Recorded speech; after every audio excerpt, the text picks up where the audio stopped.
Baik sahabat YouTube semua, kembali lagi di akun channel YouTube saya. Jangan lupa ya klik like, subscribe, dan nyalakan tanda loncengnya. Pada sesi video kali ini saya akan menjelaskan tentang perkawinan adat dalam perspektif Undang-Undang Perkawinan atau hukum nasional kita. Nah, menjadi pertanyaan bagi kita, apa sih itu perkawinan adat? Perkawinan adat adalah ikatan hidup bersama antara seorang pria dan seorang wanita yang bersifat komunal dengan tujuan mendapatkan generasi penerus agar supaya kehidupan persekutuan atau komunalnya tidak punah yang didahului dengan rangkaian upacara adat. Nah, perkawinan adat ini sebelum adanya undang-undang perkawinan, masyarakat kita sebenarnya sudah hidup dan tumbuh berkembang di dalam masyarakat kita, di mana prosesnya semua mulai dari awal sampai akhir hanya menggunakan upacara-upacara adat sehingga menjadi perkawinan adat atau hubungan suami istri yang sah dan diterima oleh kalangan masyarakat adat. Lalu bagaimana dengan sistem perkawinan adat? Sebenarnya sistem perkawinan adat ini ada 3 jenis. Yang pertama sistem endogami.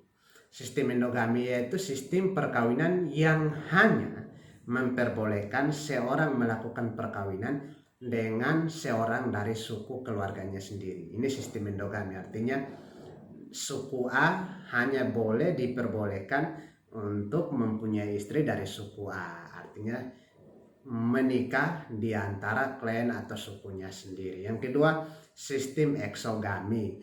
Nah, sistem eksogami itu perkawinan yang mengharuskan seorang melakukan perkawinan dengan seorang dari luar suku keluarganya. Jadi eksogami ini suku A dibolehkan atau diharuskan untuk mengawini orang di luar sukunya, sehingga ini yang dikategorikan dengan sistem eksogami lah.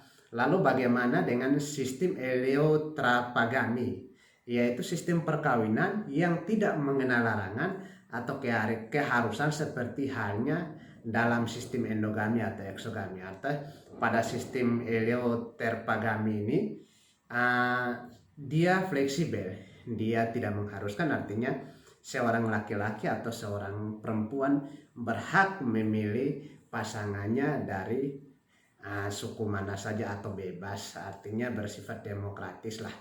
Lalu bagaimana dengan eksistensi perkawinan adat dalam hukum nasional? Nah, terlebih dahulu kita harus ketahui bahwa pengertian perkawinan di dalam pasal 1 Undang-Undang Perkawinan disebutkan adalah perkawinan adalah ikatan lahir batin antara seorang pria dan seorang wanita sebagai suami istri dengan tujuan membentuk keluarga atau rumah tangga yang bahagia dan kekal berdasarkan ketuhanan yang Maha Esa.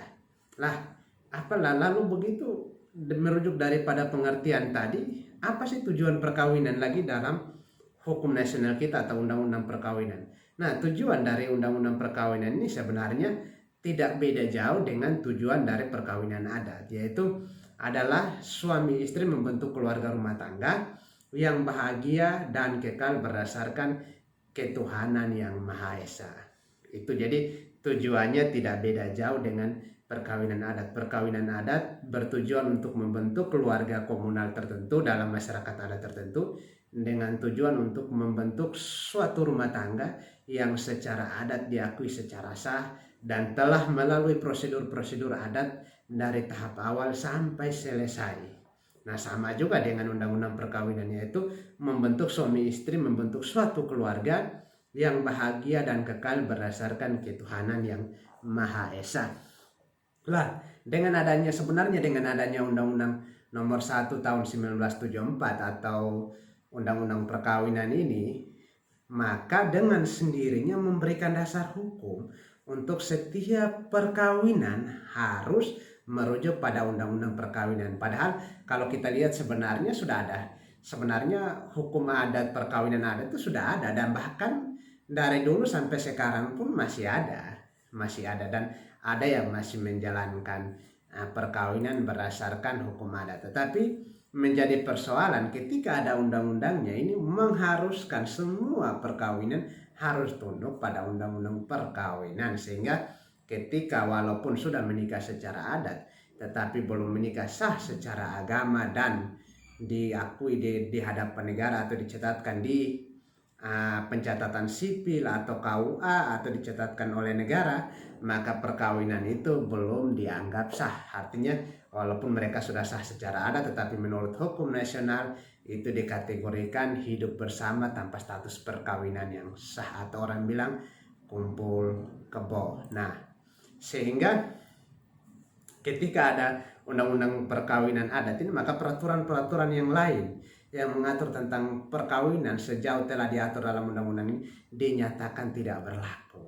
Ini sebenarnya rujukan bahwa ada undang-undang perkawinan ini, semua aturan-aturan yang lain tentang perkawinan sejauh tidak diatur dalam undang-undang perkawinan dinyatakan tidak berlaku.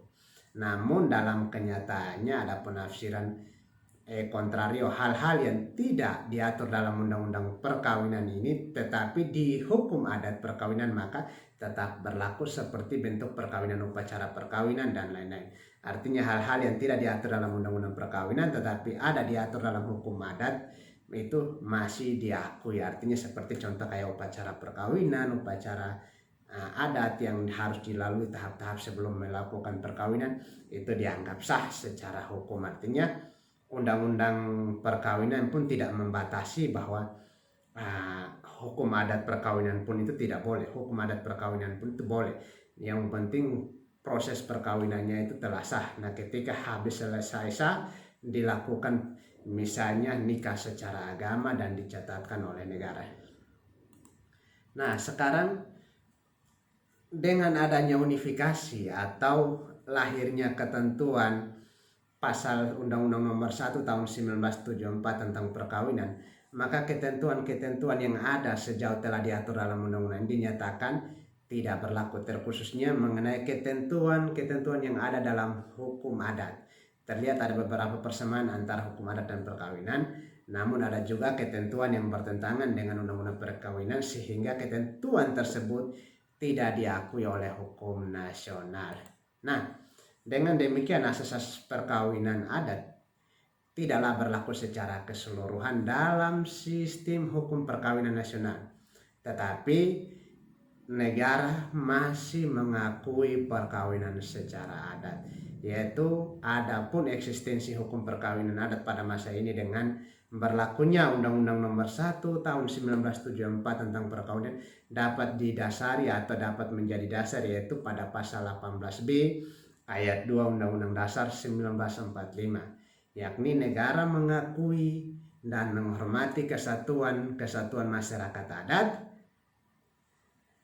beserta hak-hak tradisionalnya sepanjang masih hidup dan sesuai dengan perkembangan masyarakat dan prinsip negara kesatuan Republik Indonesia yang diatur dalam undang-undang. Jadi perkawinan adat negara masih mengakui, tetapi ketika dengan adanya Undang-Undang Nomor 1 Tahun 1974 maka diwajibkan untuk dilakukan perkawinan yang sah secara agama dan dicatatkan oleh negara. Ketika itu belum dilakukan, maka dianggap dalam hukum nasional dikategorikan hidup bersama tanpa status perkawinan yang sah atau pernikahan yang sah. Kenapa saya bilang ini menjadi suatu persoalan yang sangat penting? Ketika terjadi misalnya masalah KDRT, kekerasan dalam rumah tangga, masalah tindak pidana, ini sebenarnya menjadi rujukan pelindung bagi kaum perempuan, kaum yang lemah. Karena ketika ingin memproses, maka sudah menikah secara sah berarti akan dikategori sebagai tindak pidana kekerasan dalam rumah tangga. Tetapi kalau ketika belum melakukan pernikahan, maka dia kategorikan sebagai penganiayaan biasa atau penganiayaan, pokoknya jenislah penganiayaan. Sehingga bagi pasangan yang telah melakukan hukum perkawinan secara adat bukan berarti tidak sah, tetapi negara mengakui, tetapi sebaiknya dilakukan juga perkawinan secara agama sehingga dicatatkan di negara, dicatatkan oleh negara. Inilah eksistensi bahwa negara melindungi setiap warga negaranya beserta hak-haknya, dan negara juga mengakui masyarakat adat beserta seluruh hak-haknya, sehingga masyarakat adat boleh menjalankan sistem perkawinan adatnya sesuai dengan tata cara dan komunal yang hidup dan berkembang di dalam masyarakat setempat, penganut kepercayaan masyarakat adat tersebut, tetapi dalam upaya melindungi setiap warga negaranya dan upaya melindungi pihak perempuan, dihadirkanlah sehingga undang-undang perkawinan sebagai salah satu pintu untuk memberikan perlindungan yang valid, sehingga ketika terjadi masalah persoalan dalam rumah tangga, kekerasan dan sebagainya, bisa dikategorikan sebagai kekerasan dalam rumah tangga atau tindak pidana KDRT, sehingga jangan sampai tidak sama sekali mengabaikan. Tapi pada posisi kali ini yang ingin saya menjelaskan bahwa perkawinan adat itu sah dan diakui oleh masyarakat penganut perkawinan adat tersebut. Tetapi ketika tidak dilakukan secara agama dan tidak didaftarkan oleh negara, maka dalam hukum positif, maka hukum nasional menganggap itu sebagai hidup bersama tanpa status pernikahan yang sah, tanpa status perkawinan yang jelas, sehingga dikategorikan, orang bilang bahasa paling tren lah, kumpul kebo. Demikian video saya kali ini. Bagi yang ingin mereka meminta saya menjelaskan tentang persoalan-persoalan hukum, bisa tinggalkan komentarnya di kolom komentar. Jangan lupa ya klik like, subscribe, dan nyalakan tanda loncengnya.